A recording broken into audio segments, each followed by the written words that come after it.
Around 2 decades ago, a dedicated group of tofu makers established their first stall at a farmer's market in California, marking their humble beginnings to a remarkable journey. Today, those same people hold an unrelenting commitment to utilizing the freshest, most organic ingredients in their culinary ventures.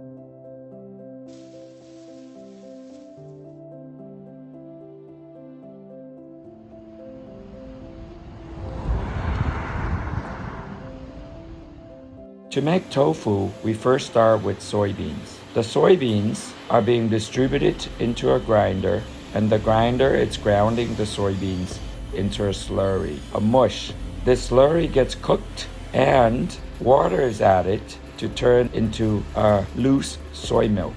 The soy milk is then being curdled in bowls. Once the soy milk is curdled, it gets distributed into these mold with cheesecloths. The workers now fold the cheesecloths into pillows. In doing so, extracting the whey from the curd. After 3 minutes or so, this pillow is being transported through a robotic arm to our presses. The stack of curdled pressed tofu remains in the press for up to 10 minutes. Once it is pressed into an extra firm tofu, we take it out of the press and unwrap it into slabs of tofu. The slabs are now cut into squares, are ready for packaging. Once they're packaged, they are being cooled. The last process is cooling to make sure that we meet the temperature required for food safety. Once they're packaged, they can go into refrigeration and to be distributed to customers. Hodo Tofu Company, the first of its kind in the U.S., is esteemed for both its mouth-watering flavors and dedication to sustainable practices. This collective of passionate food makers wield an unyielding love for skillfully crafting their plant-based delicacies.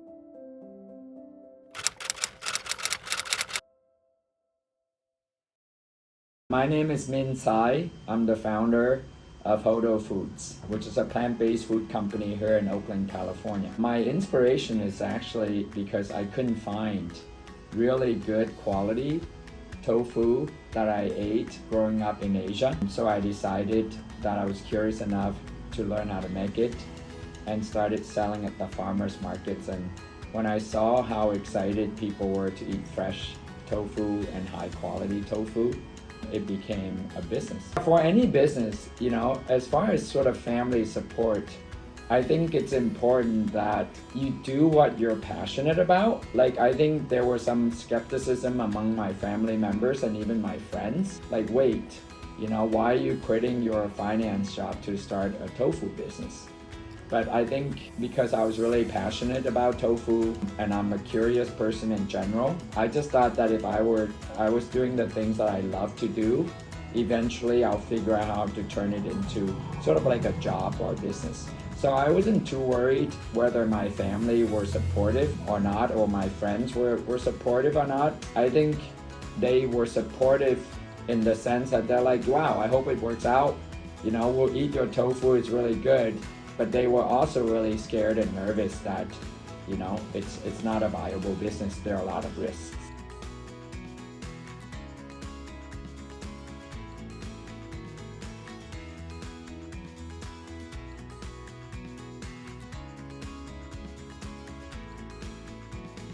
From a community standpoint, that's a different story.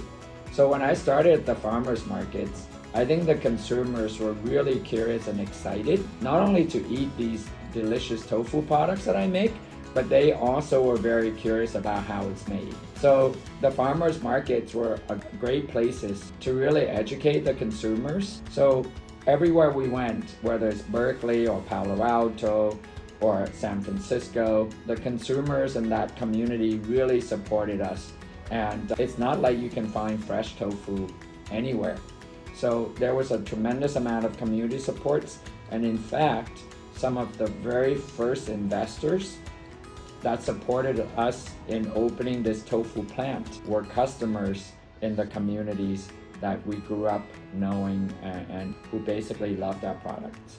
So huge support from the community. It's very challenging to operate a food manufacturing business or a restaurant simply because we've been at it for almost 20 years. And I think whenever there's an economic turn, or in this case, COVID, I think it's super challenging to be able to continue to make products. Like during COVID, we had to implement a lot of safety screens and masks and testing to make sure that our employees are working in safe conditions. That was really critical and a massive challenge, right?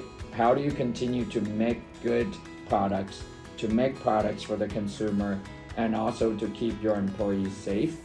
So by far the biggest challenge were those years during COVID. And then there are times when the economy turns and we don't have a lot of customers. So those are also challenging times. So there are sort of highs and lows in running a business, but the fundamentals remain, which is continue to make a really good food and continue to educate your consumer about why it's delicious, all the health benefits and how convenient it is for them to eat your products. Then they'll be there. Yeah, I think in the Bay Area, it's not just AAPI, right? Like, it's important that we focus on introducing, in this case, an Asian food to the community.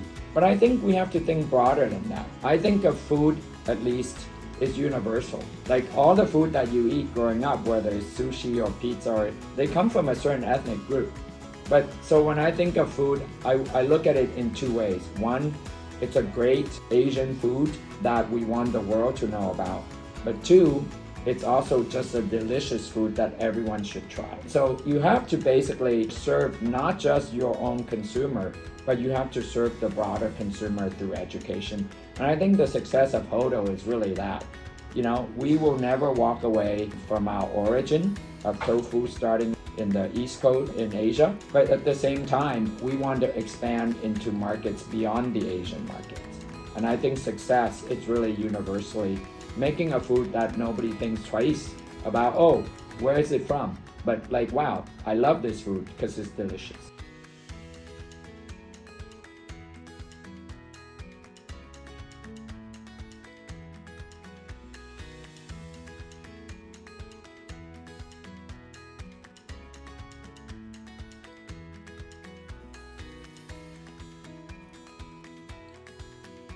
A day in a life normally has changed a lot for me. When I first started out, the normal day involves me making tofu down the floor. But these days, I don't make tofu anymore. So I basically spend time talking to customers, making sales calls. I basically work with our entire team in marketing, in operations, in finance, in quality assurance, to basically be sort of like a pinch hitter, be a supporter, to help wherever I can. So basically it could be anything throughout the day.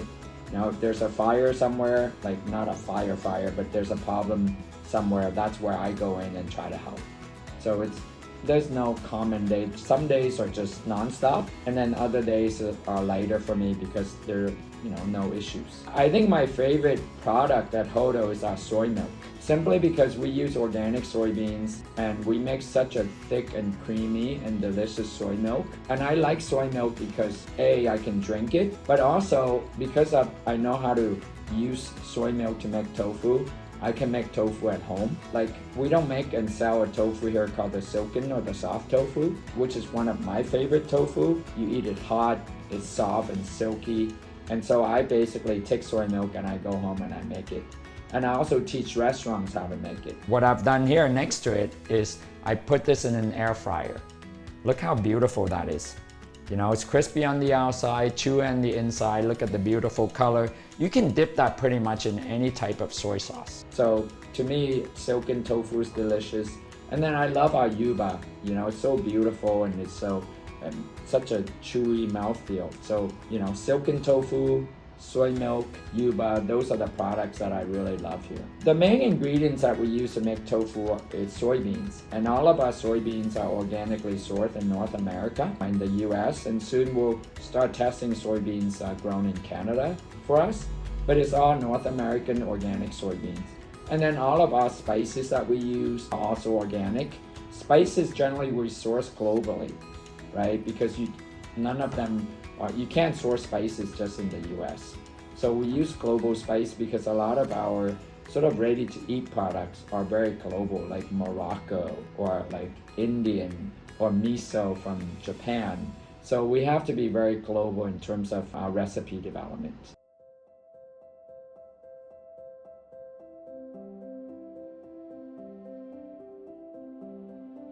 I think what I learned from running a business is that in particular food businesses, you have to be very consistent in making the food delicious. If it's not delicious, people will stop eating it. So I think that's number one. Like the biggest lesson is whatever you put out there has to be delicious. I think the second lesson is make sure it's safe.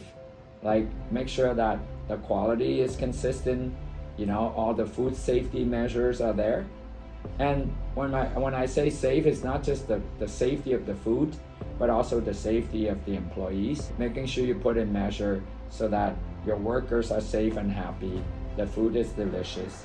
Those are very fundamental in terms of lessons for the business, and trying to make it as economical as you can. Like if I sell you something at a certain price, I want you to know why it costs a certain price.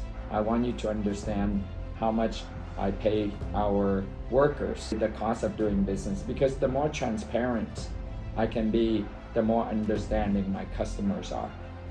So transparency in the ingredients, transparency in the cost, transparency in sort of how we work with farmers and workers and all of that. It's really important. Tofu in general is still relatively new as a food in the US. In Asia, we've been eating tofu for 2,000-3,000 years. In the US, it's only less than 50 years that we eat tofu. So from that scale, you see that there's tremendous opportunity to educate and to continue to grow the adoption of tofu in the US. It's such a delicious food, and it has such great environmental impact, and it's so good for your health. But it has to start out being delicious, and so my first job is to make it delicious. And if you eat it, then it's a victory for the environment, and it's also a victory for your health.